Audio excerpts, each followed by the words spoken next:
பிரியமானவர்களே, இயேசு கிறிஸ்துவின் நாமத்தில் உங்களுக்கு என் அன்பின் வாழ்த்துக்கள்.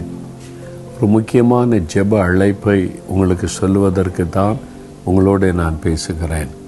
ஒரு வேதனையான ஒரு காரியம்.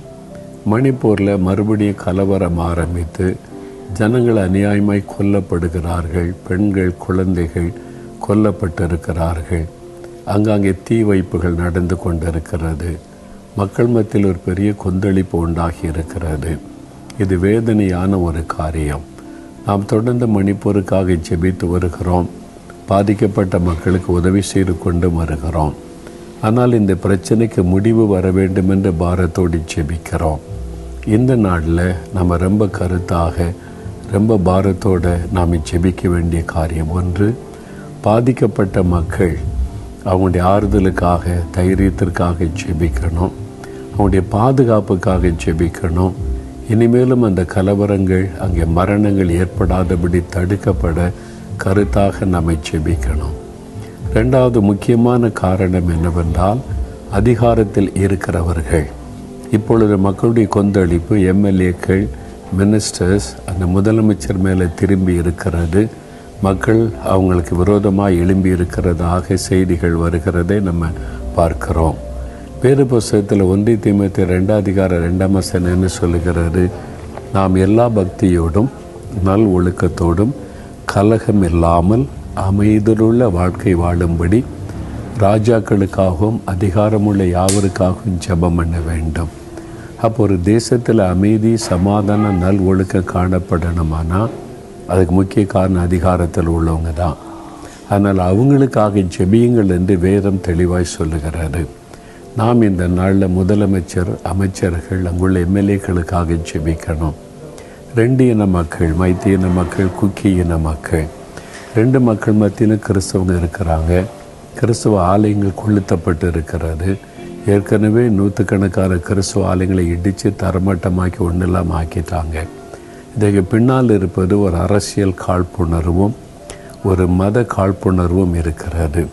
அங்கே ஆளுகிற முதலமைச்சர் எல்லா மக்களையும் பொதுவாய் நினைக்காதபடிக்கு அவங்க ஒரு கூட்ட மக்களுக்கு சாதகமாய் செயல்படுகிறார்களோ என்ற எண்ணமும் மக்கள் மத்தியில் உண்டாகியிருக்கிறது.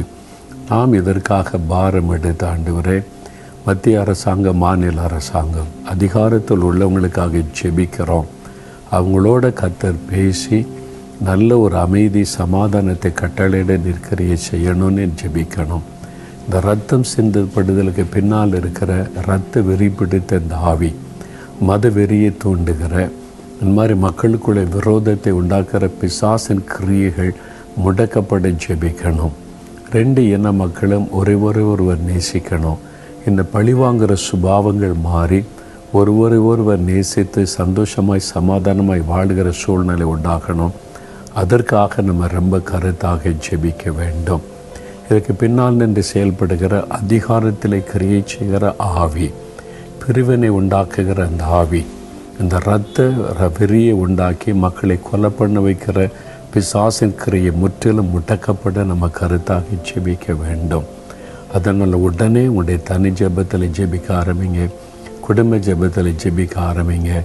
கர்த்தர் சித்தமானால் வருகிற ஞாயிற்றுக்கிழமை 24ஆம் தேதி 4 மாவடியில் மதியம் 2 மணிலேருந்து 5 மணி வரைக்கும் இதற்கான ஒரு விசேஷித்த ஜெபம், உபவாச ஜெபம் ஒழுங்கு செய்யப்பட்டிருக்கிறது.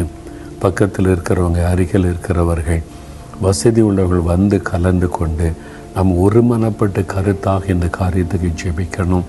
பிசாசனுடைய கிரியைகள் முடக்கப்படவும், அதிகாரத்தில் இருக்கிறவர்களுடைய தாறுமாறான கிரியைகள் அழிக்கப்படவும், சுயநலங்கள் அழிக்கப்படவும், மக்கள் மத்தியில் அமைதி, சமாதானம் உண்டாக கருத்தாக நம் ஜெபிக்கணும். இது ஒரு ஆவிக்குரிய போராட்டமாக இருக்கிறது. நம்ம கருத்தாக ஜெபிக்கணும்.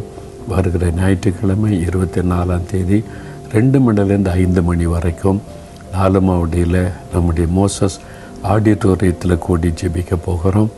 அதனால் மற்றவங்களுக்கு தெரியப்படுத்தி வாருங்க. இப்பொழுதே வீடுகளில் குடும்ப ஜெபத்தெல்லாம் ஜெபிக்க ஆரம்பிச்சிருங்க. பாஸ்டர்மார்கள் சபை நடத்துகிறவங்க பார்த்து கொண்டிருந்தால் 24ஆம் தேதி ஞாயிற்றுக்கிழமை காலை ஆராதனையில் ஒரு 10 நிமிடமாவது மணிப்பூருக்காக ஜெபிக்க சபையாரை உற்சாகப்படுத்தி எல்லாரையும் ஜெபிக்க வைக்க உங்களை அன்பாய் கேட்டுக்கொள்கிறேன். நம்ம இணைந்து ஜெபிக்கும் போது ஒரு பெரிய மாற்றத்தை கர்த்தர் உண்டாக்குவார்.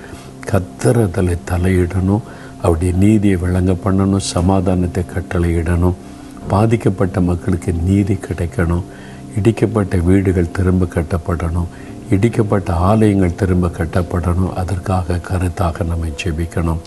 நாம் சேர்ந்து ஜெபித்தால் பெரிய ஜெயத்தை காண்போம். ஆமென்.